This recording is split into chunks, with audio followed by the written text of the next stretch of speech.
বিসমিল্লাহির রহমানির রহিম। আসসালামু আলাইকুম প্রিয় ভিউয়ার্স, আশা করি সবাই ভালো আছেন। আলহামদুলিল্লাহ আমিও ভালো আছি। মুক্তার শখের রান্না থেকে সবাইকে স্বাগতম। তো আজকে আমি টক ডাল রান্না করব, আম দিয়ে ডাল রান্না করব। এই রেসিপিটি আপনাদের সঙ্গে শেয়ার করব। তো আশা করি রেসিপিটি ভালো লাগবে। তো চলুন মূল রেসিপিতে যাওয়া যাক। তো আমি এখানে একটা আম নিয়েছি, আমটা কেটে ভালো করে ধুয়ে নিব। কড়াইতে মসুরের ডাল পরিমাণ মতো পানি দিয়ে ঢেকে সিদ্ধ করে নেব।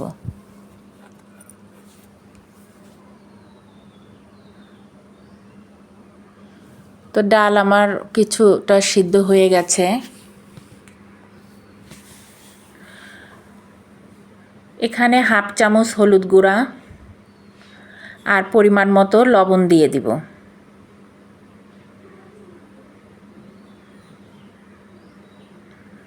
এবার একটা ডাল ঘুটনির সাহায্যে ভালো করে ডালটা ঘুটে নিব।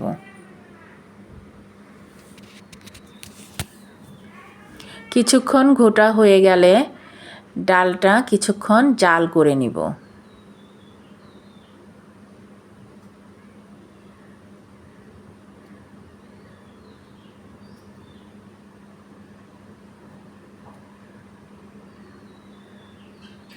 তো কিছুক্ষণ জাল হয়ে গেলে এবার আমি আম দিয়ে দিব।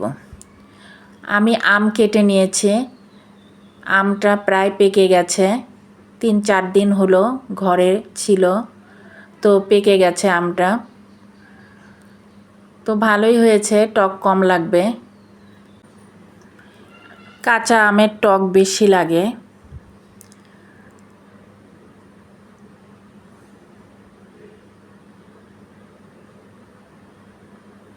তো এখন কিছুক্ষণ জাল করে নিব। এখন অতিরিক্ত গরম পড়েছে, এই গরমে টক ডাল খেতে ভালোই লাগে। তো আমি আম দিয়ে টক ডাল করছি, আবার জলপাইয়ের সিজনে জলপাই দিয়েও টক ডাল করা যায়, আবার চালতার সিজনে চালতা দিয়েও টক ডাল করা যায়। তো এখন বাগার দিয়ে দিব। এখানে আমি পরিমাণ মতো তেল দিয়ে দিলাম, কিছু রসুন কুচি দিয়ে দিব, কিছু পেঁয়াজ কুচি দিয়ে দিব, আর 2টো শুকনা মরিচ ছিঁড়ে দিব।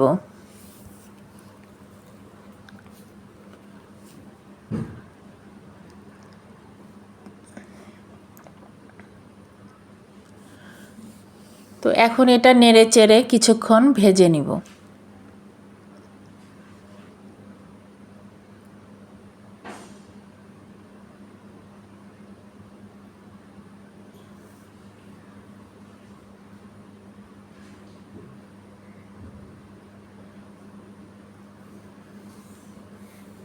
তো ভিডিওটি যারা দেখছেন তারা একটা লাইক দিয়ে দেখতে থাকুন। তো এখানে আস্ত জিরা দিয়ে দিব। বাগারে আস্ত জিরা দিলে একটা ফ্লেভার আসে সুন্দর। তো রসুন পেঁয়াজ আমার লাল লাল করা হয়ে গেছে ভাজা। এখন এগুলো আম ডালে ঢেলে দিব।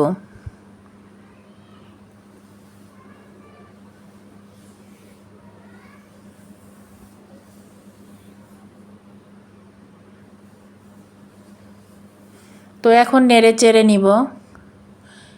ডালটা বেশি পাতলাও হবে না, আবার বেশি ঘনও হবে না। তো আর কিছুক্ষণ জাল করলেই আমার আম ডাল রান্না হয়ে যাবে। তো এখন কিছু ধনিয়া পাতা কুচি দিয়ে দিব।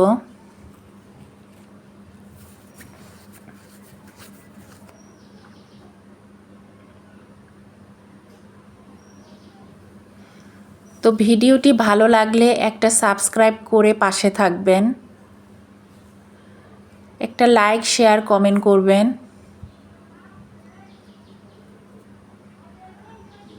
তো ডাল রান্না প্রায় হয়ে গেছে।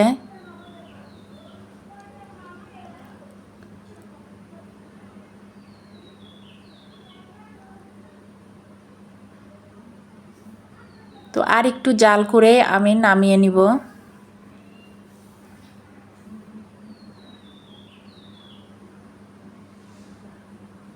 তো যারা এই রেসিপিটি করেছেন আম ডাল রান্না করে যারা খেয়েছেন তারা তো মজা পেয়েছেন, আর যারা এখনও করেননি তারা অবশ্যই এটা ট্রাই করবেন। তো এখন একটা বলে বেড়ে নিচ্ছে। তো আশা করি রেসিপিটি ভালো লেগেছে। রেসিপিটি ভালো লাগলে অবশ্যই ট্রাই করবেন। তো সবাই ভালো থাকুন, সুস্থ থাকুন।